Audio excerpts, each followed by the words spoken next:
Right. Almost the end of the week. Yeah, it's a busy week this week. We got lucky. We didn't get the hurricane in Miami, but Mm. we were thoughts and prayers are with those in Bahamas, and it's still ongoing to Carolina. So Yeah. thanks everyone for joining. Today's session is about mindfulness at work. How, what we'll focus on is how you can use mindfulness to improve your relationships at work and hopefully, enjoy the work experience more. I'm joined by Tony, who actually is an expert in this space. So Tony, could you maybe talk about your background a little bit? Yeah. So the first thing is like my I introduced mindfulness management. I introduced a mindfulness program at the workplace, and that's how I started really with meditation. It got me really interested in meditation because I saw the result of meditating and being mindful at the workplace. And after that, I decided to become really serious about it. Got my certifications as a meditation teacher and so on. Went to India where I met UD, and since then I've been also really studying emotional intelligence. So now I'm really into emotional intelligence, coaching emotional intelligence, and I see how the two relate together. Mindfulness, emotional intelligence, everything is connected. And I think we're going to talk a lot about emotional intelligence a little bit as well today, because I think that plays a big part into helping the workplace environment. Mhm. So to start off, maybe a warm up meditation, maybe something that would be closer to emotional intelligence.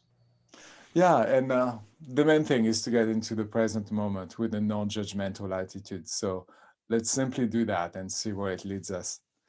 Um, so take your comfortable position.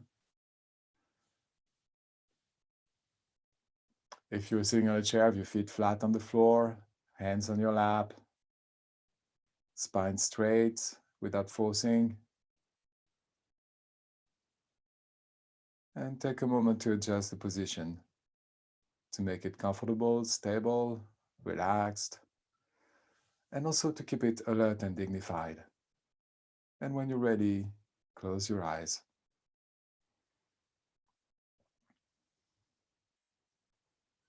Let go of any unnecessary tension in your body, dropping your shoulders, relaxing your jaw,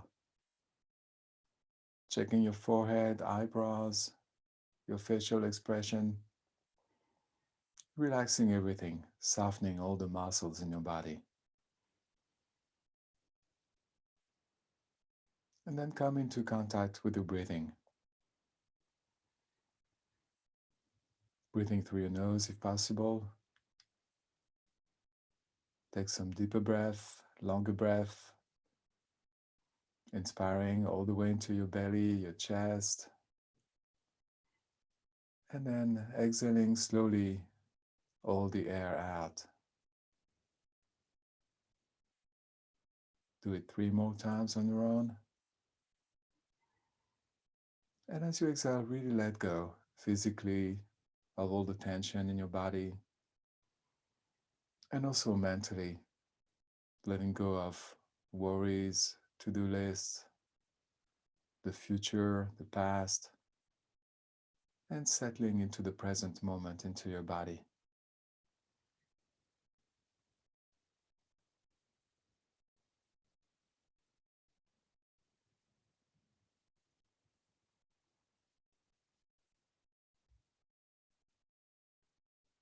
And when you're done, come back to your normal breathing, simply being aware of your breath, of the movement of your breathing, your belly and your chest rising up and down. And I invite you to stay there for a moment, in the present, connected to your breath as an anchor to the present, and to stay there with a non-judgmental attitude.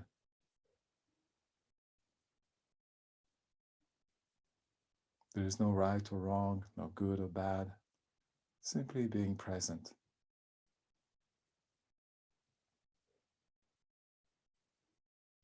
Accepting the sensations in your body, the sounds coming from the outside world, and whatever comes into the field of your attention. Simply being present, being curious and non-judgmental.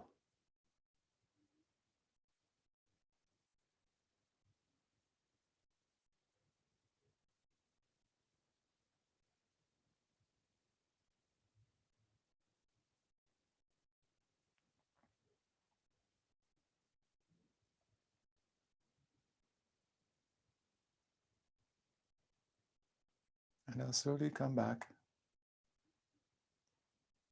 Feel your feet on the floor, your hands on your lap. You can wiggle your toes, your fingers. And when you are ready, slowly open your eyes. And I invite you for the remaining of this, for the remaining of the panel, to stay in that state, to stay present with us, not to go into inner conversation, stories, and to have a non-judgmental attitude, to be curious about what's going on, and accepting with a non-judgmental attitude. Thank you, Tony. For those who are new, we are an interactive platform, which means you can ask anything to Tony you want. You can put it on chat box or Q&A box. For those watching on YouTube, you can download the app Meditation Live on Android or iOS and do the same. Ask us anything you want. So Tony, the people that are very busy, they wake up and they've got kids to go to take to school, and they've got to rush to work, then they come back and they've got a very busy day. Like, how can they find time for a bit of mindfulness in their lives? That's why it's so important to try to implement mindfulness at the workplace. We spend a lot more time at work than we do anywhere else. And for some people, even more than they spend at home or in bed. They spend like unduly hours at work. So to have places at work where you can meditate is really cool to be able to implement that over there, because it brings that kind of being out there. So we tend the problem with work, like you said, like we get busy from the time we get there until we leave. But what are we busy with? Do we even like really think about which meetings we need to go to? Do we seriously think about what task we need to undertake? And do we keep like our folders very neat? But is that really necessary? There's a lot of things we need to think about before we get really busy. So we become like human doings. We do, and we forget the human being. By bringing mindfulness to work, we go back and say, wait a minute, what am I? And what should I really do before I get busy? And this conversation, I think we can have for hours because it's so spot on. Like we are Mhm. spending more time at work than at home.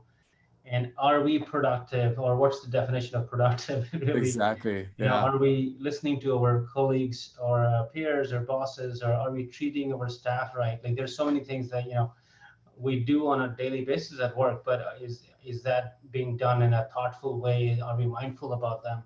And so you talk about mindful, EQ a lot. So maybe go into that a little bit. What does EQ mean, and how can meditation help? So EQ is a set of competency that distinguishes the great leaders from the average leaders. And among the competencies, there are 12 of them. There is self-awareness, which definitely you can grow by doing meditation, breath awareness meditation, body scan meditation. There is emotional control, the ability to control your own emotions. The positive outlook, it's the ability to it's used with gratitude. With gratitude, you put yourself in a state where you enjoy doing what you're doing, and you're always upbeat, and that reflects on other people. We could talk about this for hours because each one of them is so there's so much to say about it. Um, and the other ones that we really care about is empathy with other people, not in the sense that you will cry with other people when they have problems and so on, but more that you really understand them. You can really put yourself in other people's shoes. You understand their emotion, and you understand how to redirect the energy of the emotion. So you can really help them because you can help yourself. And organizational awareness, knowing who are the real decision makers in your organization, and to be able to relate to people, inspiring people, so they will listen to you, and to your ideas. We have so many people who are so bright at the workplace with a high IQ, and they always complain that nobody listens to them. It's because they don't have the skill, they don't have the inspiring skill. The other ones are conflict management. We all know there are lots of conflicts at work. And do you let that fester? Do you participate in it and make it worse? Or are you able to diffuse the conflict? And the other ones are teamwork, which is very important to be able to work as a team, to make the team more important than the individual. And and finally, the coaching and mentoring, and that's about developing other people. So when you have all those skills, you can definitely be a great leader. And mindfulness is at the base of all those skills. So when we do those breath awareness, body scan, we grow those competencies. And then after that, it's the simply applying those competencies at the workplace. That's what differentiates EQ from simple mindfulness. There's so much to it. I was almost thinking maybe we do subsections as different classes in the future, like just talk about teamwork, mindfulness at Mm, work, like teamwork, mindfulness mm, at work, mm. leadership, like maybe, there's like, I don't know, 10, or at least you mentioned. So Yeah. we can then go deeper into each subject Mm. and really help folks that are hoping to succeed at work using mindfulness. Yeah, we definitely could do that. So the other thing I Um, wanted to talk to you about, and this is personal experience, I've been meditating for a couple of years, not as long as you have mm, been. But one of the things I've noticed with mindfulness that I realize I go to autopilot a lot. If I am mm, not mindful, I tend to do the things I used to do previously, and even if I didn't do them correctly, I do the same thing because I'm an autopilot. And so I'm trying to kill the autopilot in my mind using mindfulness, which is helping me at work tremendously, because then I'm mindful about, oh, I shouldn't do it the same way, because there's got to be mm. a better way to do something. So talk about how can folks really understand they're an autopilot, and especially at work, because you just get busy. Like you get in, you start seeing your emails, Slack messages, like all these notifications are coming at you, and Mhm. before you know it, you're done at work and you're leaving, and the whole day has been spent, doing stuff. So how can you like change that? Like, what is the trigger we can let people know that they can change that behavior? Yeah, so self-awareness is very important. It starts with self-awareness, and you describe that with meditation. Now you're able to start to see your autopilot in action. So a lot of it is repeating the same actions every day. So when you find yourself repeating the same thing every day, day after day, maybe that's something you need to look at, and self-awareness will help you with that. Uh, and the other thing is the thoughts coming through our mind, like what kind of thoughts are we having? And those really influence the way we work. So sometimes we keep doing the same thing day after day because we think that maybe someone is going to think badly about us if we don't do that. So that's making assumptions about what other people think, and that's a bad habit of mine. We may have self-limiting beliefs inside, believing that we cannot do better than what we're currently doing, and that's also a habit of mine. And by observing our thoughts, by being self-aware, we can start seeing those patterns, and then once we see them, it's possible to change them. That's brilliant. Yeah, I'm absorbing all of that myself Mhm. as you're speaking. Yeah, that's awesome. So all right, so let's keep going. So let's talk about, so we talked about self-awareness, we talked about autopilot. I would love for you to explain what autopilot is a little more, maybe, and then and then maybe continue to some digital distractions that are enforcing those behaviors, unfortunately, on us. Yeah, autopilot is automatic behavior. I think part of it is comes from the part of the brain that learns to do things on automatic. So we learn to ride a bike, we learn to drive a car, and then we don't have to think about it. We can do it without thinking. And we also learn to write, we learn to talk, and then we can do it also without thinking. Now, talking without thinking is not very good, and a lot of inside talking, our thoughts inside the mind are kind of automatic like that. They're not really thinking. It's just the mind automatically jumping from one association to the next and to the next and to the next, creating stories inside. But they don't have a lot of substance. And so self-awareness, like when we do a breath awareness meditation, that's the time where you're able to observe that, because you want to focus on your breath, but suddenly your mind is coming and say, hey, look at this, I have an idea. And then you go into a story, what you're going to tell someone when you go to work, what you're going to get for dinner, whatever it is that you have in your mind. Or sometimes a fantastic story, like something really out there. It doesn't matter. It's not really thinking, it's just the mind on automatic. When you realize that, then you realize, oh, wow, this is not really me thinking. It's my mind thinking on its own, thoughts going on their own. That's the autopilot. Now, the autopilot has a lot of things that are um, directing how we behave. So, like, the thoughts may be, I cannot do this, I cannot do that, or this is the only way to do it. And then those become self-limiting beliefs and impact how we behave. There's a stat I just read that 87% up to 90% of our thoughts are the same every day, and we keep repeating them. And majority thoughts are negative because we're humans and we somehow cling to negativity than positivity, Mhm. which is why in all like social media or search, negative stuff comes up first before the positive stuff comes in. Yeah, we have a negative bias, all of us. And so automatically a lot of our thoughts go there. And this says that there is a connection between the time your mind is wandering and your happiness. If you spend a lot of time wandering, you're less happy than the people who are not wandering as much. So that's why meditating helps you. When you meditate, you catch yourself wandering, you wander less, you come back to the present. And even just that with nothing else makes you happier. Yeah, so absolutely, and I've been reading a lot about the first time meditators. It's been a few years for me now. It seems a lot of folks have very difficult time closing their eyes and meditating for the first time, and they just can't get out of autopilot, can't get out of their thoughts.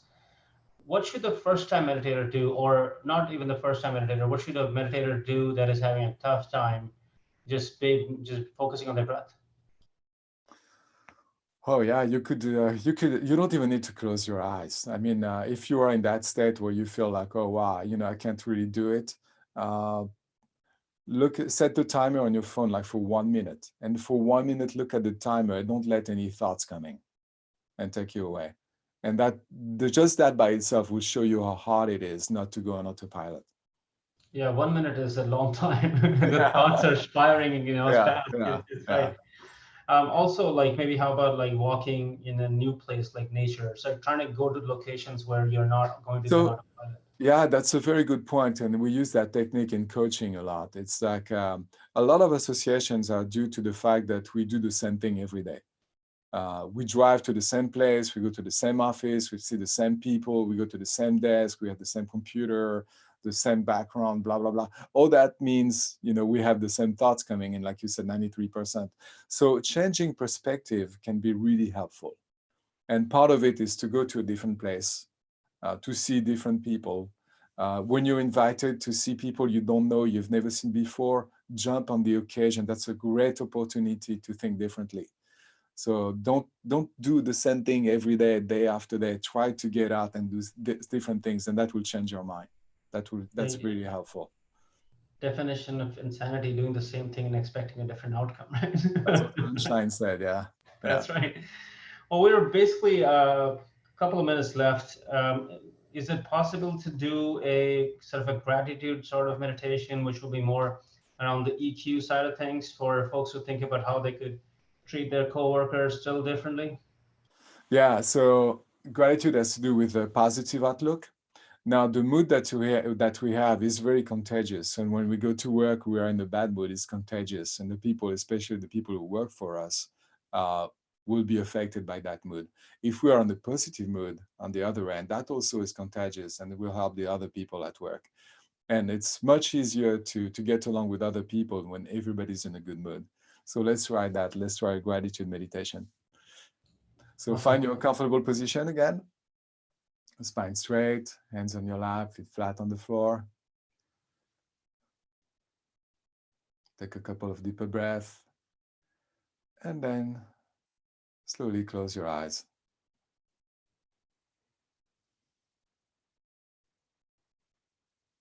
Let go physically, mentally, relaxing your body, softening the muscles,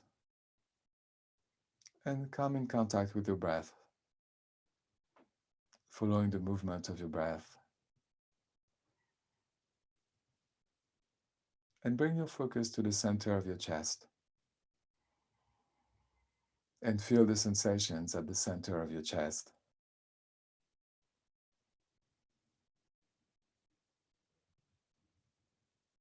And now bring to mind 3 things you are grateful for.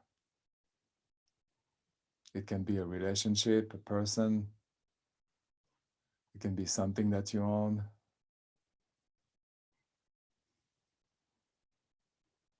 Something that you do. It can even be something you take for granted, like breathing, being alive, being healthy. Pick 3 things that you can be grateful for.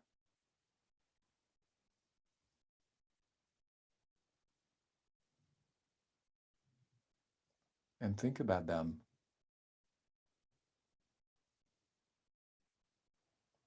And notice the sensations now at the center of your chest.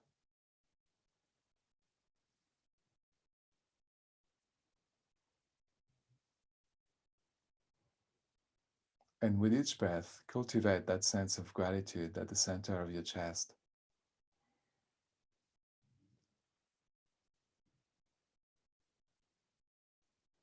Like bringing oxygen to a little flame and letting grow into a fire.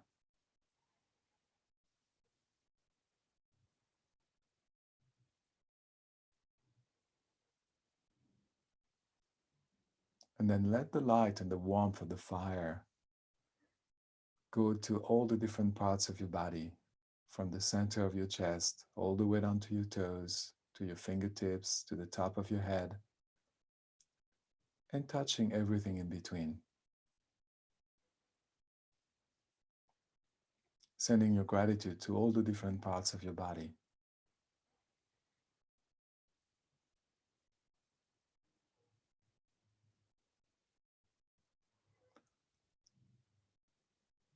And now extend that gratitude outside of your body to all the people you know that you're working with, all your co-workers. Send your gratitude to them.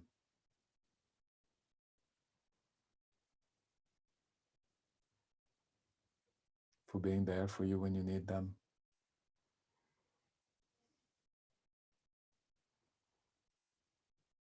Maybe for teaching you a couple of things.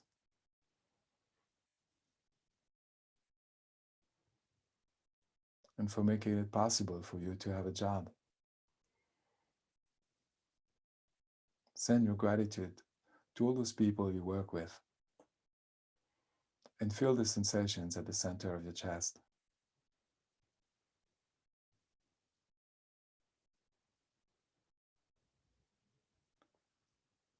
Now slowly come back to the time of the day to where you are.